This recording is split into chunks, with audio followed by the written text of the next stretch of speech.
ಇವತ್ತು ನಾನು ಜಾಸ್ತಿ ಪ್ರಮಾಣದಾಗ ಅಂದ್ರೆ ಒಂದು 2 ಕೆಜಿಯಷ್ಟು ಚುರ್ಮರಿ ಚೂಡ ಮಾಡಾಕತ್ತೇನೆ ರೀ. ಒಬ್ರಿಗೆ ಕೊಡಬೇಕಾಗಿತ್ತು. ನೀವು ಯಾವಾಗಾರೆ ಜಾಸ್ತಿ ಕ್ವಾಂಟಿಟಿ ಒಳಗೆ ಚೂಡ ಮಾಡಬೇಕಪ್ಪ ಅಂತಂದ್ರೆ ಈ ರೆಸಿಪಿ ನಿಮ್ಗೆ ಹೆಲ್ಪ್ ಆಗ್ಬೋದಂತ ಶೇರ್ ಮಾಡಾಕತ್ತೀನಿ. ಭಾಳ ಸಿಂಪಲ್ ಈಸಿ ರೆಸಿಪಿ ಐತಿ. ನಿಮ್ಮೆಲ್ಲರಿಗೂ ಗ್ಯಾರಂಟಿ ಲೈಕ್ ಆಗ್ತೈತಿ. ವಿಡಿಯೋನ ಪೂರ ನೋಡ್ರಿ. ನಿಮ್ಗೆ ಹೆಂಗೆ ಅನಿಸ್ತಪ್ಪ ಅಂತೇಳಿ ಪ್ಲೀಸ್ ಕಮೆಂಟ್ ಮಾಡಿ ತಿಳಿಸ್ರಿ.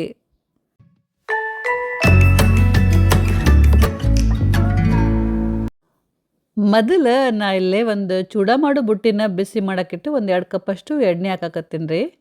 ಎಣ್ಣೆ ಚಲೋತ್ತಂಗೆ ಬಿಸಿ ಆದಮೇಲೆ ಒಂದು 2 ಕಪ್ಪಷ್ಟು ಶೇಂಗಾ ಹಾಕಾಕತ್ತೀನಿ. ಶೇಂಗಾನ ನೀವು ನಿಮ್ಮ ಇಷ್ಟದ ಪ್ರಕಾರ ಹೆಚ್ಚು ಕಡಿಮೆ ಹಾಕ್ಕೊಂಡು ನಡಿತೈತಿ. ಆದ್ರೆ ಚೂಡಾದಾಗ ಶೇಂಗಾ ಆಗಲಿ ಪುಟಾಣಿ ಆಗಲಿ ನಾವು ಸ್ವಲ್ಪ ಜಾಸ್ತಿ ಹಾಕಿದೇವಪ್ಪ ಅಂತಂದ್ರೆ ಚೂಡ ಭಾಳ ರುಚಿ ಆಗ್ತಾವೆ. ಹೈ ಫ್ಲೇಮ್ನಾಗ ಒಂದು ಸಮನ ಇವನ್ನ ಎಲ್ಲ ಕಡೆ ಕೈಯಾಡ್ಸ್ಕೊಂತ ಹುರಿಬೇಕು. ಅಂದ್ರೆ ಶೇಂಗಾ ಎಲ್ಲ ಕಡೆ ಒಂದೇ ಸಮ ಹುರಿತಾವು. ಶೇಂಗಾನ ಸರಿಯಾಗಿ ಹುರಿಯೋದು ಭಾಳ ಮುಖ್ಯ. ಸ್ವಲ್ಪ ಏನರೆ ಶೇಂಗಾ ಒಳಗೆ ಹಸಿ ಉಳಿದ್ವಪ್ಪ ಅಂತಂದ್ರೆ ಚೂಡ ಟೇಸ್ಟ್ ಹಾಳಾಗುತ್ತೆ.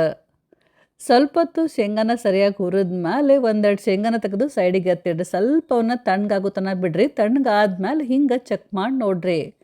ಶೇಂಗಾ ಸ್ವಲ್ಪ ಕೆಂಪಗಾಗಿರ್ಬೇಕು. ಕೈಲಿ ಹಿಂಗೆ ಒತ್ತಿದ್ರೆ ಶೇಂಗಾ ಸಿಪ್ಪಿ ಮತ್ತು ಶೇಂಗಾ ಎರಡು ಬಿಚ್ಚಬೇಕು. ಅಂದ್ರೆ ಅವಾಗ ಶೇಂಗಾ ಚಲೋ ತೆಂಗೆ ಹುರಿದಾವ ಅಂಥೇಳಿ ಅರ್ಥ. ಅವಾಗ ಪಟ್ನ ಉರಿನ ಸಣ್ಣ ಮಾಡ್ರಿ. ಜಲ್ದಿ ಇವನ್ನ ಒಂದು ಚಾನ್ಗ್ಯಾಗ ತೆಗಿಬೇಕು. ಎಣ್ಣೆ ಎಲ್ಲ ಪೂರ ಬಸಿತನ ಇವನ್ನ ಸೈಡಿಗೆ ಎತ್ತಿಡಬೇಕು. ಆಮೇಲೆ ಎಣ್ಣೆ ಒಳಗೆ ಒಂದು 2 ಕಪ್ಪಷ್ಟು ಕರಿಬೇವು ಹಾಕಕತ್ತೀನಿ ರೀ. ಹುಷಾರು, ಇವು ಭಾಳ ಸಿಡಿತಾವು. ಹಾಕಿದ ಕೂಡಲೇ ಸ್ವಲ್ಪ ಹಿಂದೆ ಸರೀರಿ. ಇವನ್ನು ಹೈ ಫ್ಲೇಮ್ನಾಗ ಚಲೋತ್ತಂಗೆ ಫ್ರೈ ಮಾಡಬೇಕು. ಚಟಪಟ ಅನ್ನೋ ಶಬ್ದ ಪೂರ ನಿಲ್ಲಬೇಕು ಮತ್ತು ಇದ್ರ ಕಲರ್ ಚೇಂಜ್ ಆಗಬೇಕು. ಕರಿಬೇವು ಗರಿ ಗರಿ ಆಗಬೇಕು. ಅಲ್ಲಿ ತನಕ ನಾವು ಹಿಂಗೆ ಇವನ್ನ ಕೈಯಾಡ್ಸ್ಕೊಂತ ಹುರಿಬೇಕು. ಎಣ್ಣಿಂದ ಇವನ್ನ ಬಸ ತೆಗೆದು ಒಂದು ಚಾನ್ಗ್ಯಾಗ ಹಾಕಿ ಸೈಡಿಗೆ ಎತ್ತಿಡಬೇಕು. ಕರಿಬೇವನ್ನ ಗರಿ ಗರಿ ಆಗೋ ತನಕ ಹುರಿಲ್ಲಪ್ಪ ಅಂತಂದ್ರೆ ಆಮೇಲೆ ಇದ್ರ ಸಂಬಂಧ ಚೂಡ ಭಾಳ ಜಲ್ದಿ ಮೆತ್ತಗಾಗ್ತಾವು. ಲಕ್ಷ ಇರಲಿ. ಅದಕ್ಕೆ ಕರಿಬೇವನ್ನ ಗರಿ ಗರಿ ಆಗೋ ತನಕ ಹುರಿಯೋದು ಭಾಳ ಮುಖ್ಯ. ಶೇಂಗಾ ಮತ್ತು ಕರಿಬೇವನ್ನ ಹುರಿದ್ಮೇಲೆ ಈಗ ಎಣ್ಣೆ ಒಳಗೆ 1 ಚಮಚ ಸಾಸಿವೆ ಮತ್ತು 1 ಚಮಚದಷ್ಟು ಜೀರಿಗೆ ಹಾಕಿದ್ದಾರೆ. ಎರಡು ಚಂದಂಗೆ ಚಟಪಟ ಅಂತ ಸಿಡಿದ್ಮೇಲೆ 1 ಕಪ್ಪಷ್ಟು ಬೆಳ್ಳುಳ್ಳಿ ಹಾಕಾಕತ್ತೀನಿ ರೀ. ಬೆಳ್ಳುಳ್ಳಿನ ಸಿಪ್ಪಿ ಸಮೇತ ಸ್ವಲ್ಪ ಜಜ್ಜಿ ಹಾಕಬೇಕು. ಸಿಪ್ಪಿ ತೆಗಿಯೋದೇನು ಬೇಡ. ಆಮೇಲೆ ಭಾಳ ಜಜ್ಜಕ್ಕೆ ಹೋಗ್ಬೇಡ್ರಿ. ಸ್ವಲ್ಪ ಒಂದು ಪೆಟ್ಟು ಜಜ್ಜಿದ್ರೆ ಸಾಕು. ಮೀಡಿಯಮ್ ಫ್ಲೇಮ್ನಾಗ ಸ್ವಲ್ಪ ಇವನ್ನ ಕೆಂಪಾಗೋ ತನಕ ಹುರಿದ್ರೆ ಸಾಕು. ನೀವೇನ್ರೆ ಬೆಳ್ಳುಳ್ಳಿ ತಿನ್ನಂಗಿಲ್ಲಪ್ಪ ಅಂತಂದ್ರೆ ಹಾಕಬೇಡ್ರಿ. ಹಾಕಲಿಲ್ಲ ಅಂದ್ರೆ ನಡಿತೈತಿ. ಆದರೆ ಚೂಡ ಟೇಸ್ಟು ಸ್ವಲ್ಪ ಚೇಂಜ್ ಆಗ್ತೈತಿ ಅಷ್ಟೇ. ನೆಕ್ಸ್ಟ್ ಈಗ 1.5 ಕಪ್ಪಷ್ಟು ಪುಟಾಣಿ ಅಂದ್ರೆ ಹುರ್ಗಡ್ಲೆ ಹಾಕಾಕತ್ತೀನಿ ರೀ. ಇವು ಆಲ್ರೆಡಿ ಹುರಿದಿದ್ದೇ ಇರ್ತಾವಲ್ರಿ. ಹಾಗಾಗಿ ಭಾಳೊತ್ತು ಹುರಿಯೋದೇನು ಬೇಕಾಗಿಲ್ಲ. ಒಂದು 2-3 ನಿಮಿಷ ಹುರಿದ್ರೆ ಸಾಕು. ನೋಡಿರಿ, ಹಿಂಗೆ ಸ್ವಲ್ಪ ಕೆಂಪಾಗಬೇಕು, ಗರಿ ಗರಿ ಆಗಬೇಕು. ಅವಾಗ ನಾವು ಗ್ಯಾಸ್ನ ಬಂದ್ ಮಾಡಬೇಕು.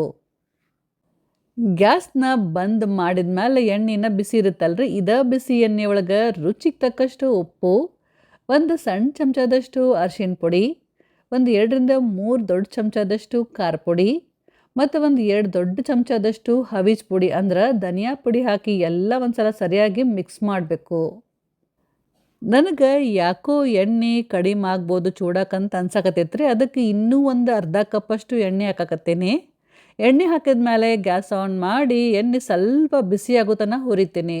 ಆದ್ರೆ ಲಕ್ಷ ಇರಲಿ, ಒಟ್ಟ ಕೈ ಬಿಡಬೇಡ್ರಿ. ಇಲ್ಲ ಅಂತಂದ್ರೆ ಹಾಕಿದ ಮಸಾಲೆ ಪುಡಿಗಳು ಇರ್ತಾವಲ್ರಿ, ಜಲ್ದಿ ಹೊತ್ತಾವ. ಅವಾಗ ಚೂಡ ಕಹಿ ಆಗ್ತೈತಿ. ಆಮೇಲೆ ಉರಿ ಸಣ್ಣ ಇರಲಿ. ಎಣ್ಣೆ ಸ್ವಲ್ಪ ಬಿಸಿ ಆದಮೇಲೆ ಗ್ಯಾಸ್ನ ಬಂದ್ ಮಾಡಿ ಬುಟ್ಟಿನ ಕೆಳಗಿಳಿಸಿದ್ದಾರೆ. ಸ್ವಲ್ಪ ಇದು ಒಂದು 5 ನಿಮಿಷ ತಣ್ಣಗಾಗೋ ತನಕ ಬಿಡ್ತೀನಿ.